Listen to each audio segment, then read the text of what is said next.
Student, class 8 science का chapter micro organism आज हम स्टार्ट करेंगे। इससे पहले आपने दो चैप्टर आप पढ़ चुके हैं, फर्स्ट एंड सेकंड चैप्टर, और थर्ड चैप्टर स्टार्ट करेंगे। और थर्ड चैप्टर में हम माइक्रो ऑर्गेनिज्म के बारे में स्टडी करेंगे। सेल चैप्टर आपने पढ़ लिया, और अगर आप लोग नहीं पढ़े हैं या आप लोगों को अभी भी समझने में दिक्कत हो रही है तो बता दीजिएगा। और चैनल पे वीडियो है, यूट्यूब चैनल पे, आप वहाँ पे जा कर के देख लीजिएगा। तो चलिए लेक्चर स्टार्ट करते हैं। Organism that can be seen only under the microscope are called micro organism.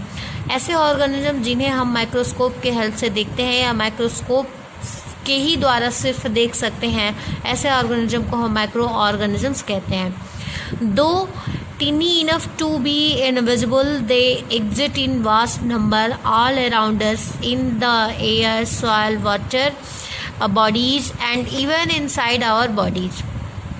यद्यपि ये इनविजिबल होते हैं, हमें दिखाई नहीं देते हैं, और बहुत ज़्यादा संख्या में होते हैं। वास्ट मतलब बहुत ज़्यादा संख्या, बहुत ज़्यादा नंबर्स में होते हैं हमारे अराउंड। मतलब ये हमारे अराउंड जो माइक्रो ऑर्गेनिज्म होते हैं ये बहुत ही ज़्यादा संख्या में होते हैं, और इनविजिबल होते हैं, हमें दिखाई भी नहीं देते हैं, ठीक है।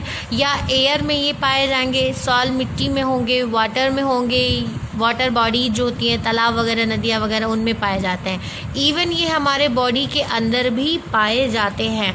In fact they account for more than half of the total weight of our living beings on this अर्थ।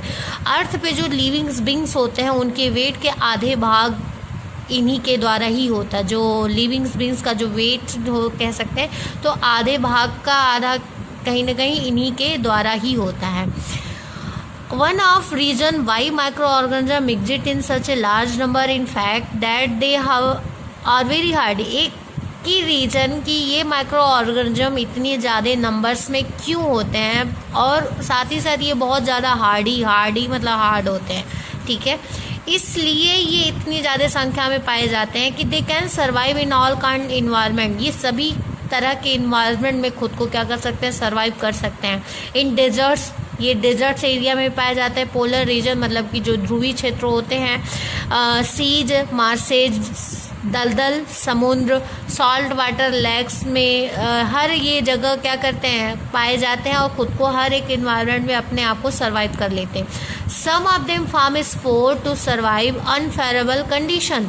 और कुछ ऐसे होते हैं कि अगर उनके अकॉर्डिंग अगर उनका इन्वायरमेंट नहीं मिला सर्वाइव करने के लिए, तो वो स्पोर फॉर्म कर लेते हैं, स्पोर फॉर्म करते हैं, और स्पोर में ही वो अपने आप को रखते हैं, और तब तक रखते हैं कि जब तक कि उनको उनके फेवरेबल कंडीशंस ना मिले। मतलब कि उनके सर्वाइव करने का जब तक इन्वायरमेंट उनका नहीं मिलेगा, तब तक किसी स्पोर में वो रहते हैं और इनएक्टिव होते हैं। एक्टिव नहीं, इनएक्टिव होते हैं।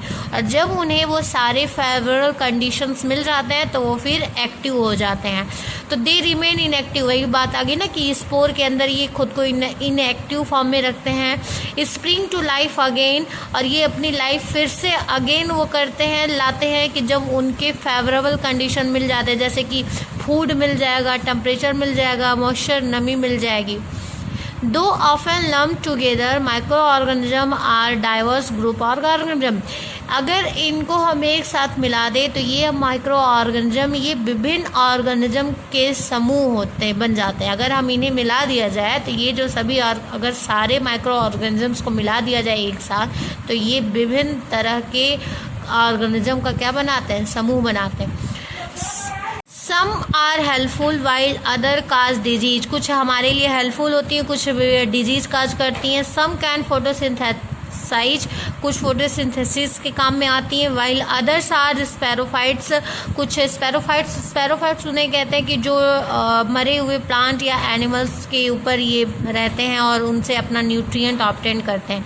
They can be classified into 5 major group. जब इनका एक समूह बन जाता है डिफरेंट तरीके, तो इनको 5 तरह के ग्रुप में क्या किया जाता है, डिवाइड किया जाता है।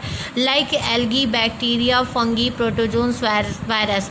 तो अगर ये कहा जाए कि माइक्रो ऑर्गेनिजम्स की 5 कैटेगरी क्या होती है, तो algae, bacteria, fungi, protozoans and virus. The study of micro organisms is called microbiology. तो अगर हम माइक्रो ऑर्गेनिजम्स के बारे में जो स्टडी करते हैं, जो हम पढ़ते हैं उसे हम क्या कहते हैं, माइक्रोबायोलॉजी कहते हैं। तो ये इम्पॉर्टेंट है आपका, और यहाँ पे आपका डिफिनीशन यहाँ पे इम्पॉर्टेंट है माइक्रो ऑर्गेनिजम्स का। तो इतना पैरा आपका कंप्लीट हो चुका। अब बात करते हैं, अब एक एक ही, अब इस चैप्टर में आपको क्या है, ये जो माइक्रो ऑर्गेनिज्म के 5 कैटेगरी इन्होंने बनाई है, इसी 5 कैटेगरी के बारे में हमें पढ़ना है।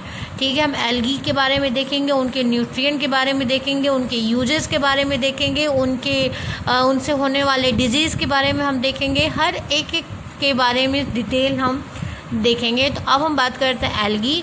What is algae? Do you remember seeing cells with chloroplast in the drop of pond water you observe under the microscope while studying previous chapter? जब हम सेल चैप्टर पढ़ रहे थे तो वहाँ पे एक्टिविटी दी गई थी कि आप अपने पॉन्ड, तालाब के वाटर को लेके 1-2 ड्रॉप आप स्लाइड पे रखिए और माइक्रोस्कोप से देखिए। तो वहाँ किस सेल की देखने की बात चल रही थी, क्लोरोप्लास्ट की। तो वही कह रहा है कि आपने ये एक्टिविटी आप अपने प्रीवियस चैप्टर में आपने पढ़ा था और देखा था।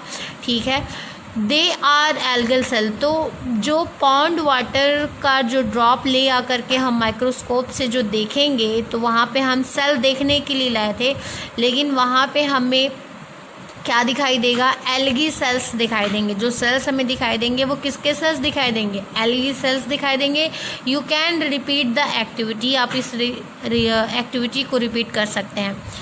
अब बात करते हैं एल्गी। तो ये एक्टिविटी क्या है कि जो पॉन्ड वाटर ले आकर के हमने स्लाइड पे रखा, उसे माइक्रोस्कोप से देखा, फिर देखने के बाद हमें जो सेल्स दिखाई देंगे वो सेल्स हमें किसके दिखाई देंगे, एल्गी के सेल्स हमें दिखाई और देंगे, जिस सेल्स में क्या प्रेजेंट होगा, क्लोरोप्लास्ट प्रेजेंट होगा। एल्गी सिंगुलर एल्गी, एल्गी इसका सिंगुलर फॉर्म जो होता है वो एल्गा कहते हैं। आर सिंपल होते हैं, प्लांट लाइक ऑर्गेनिज्म, मतलब ये भी एक प्लांट लाइक ऑर्गेनिजम्स होते हैं क्योंकि ये ग्रीन होते हैं। They very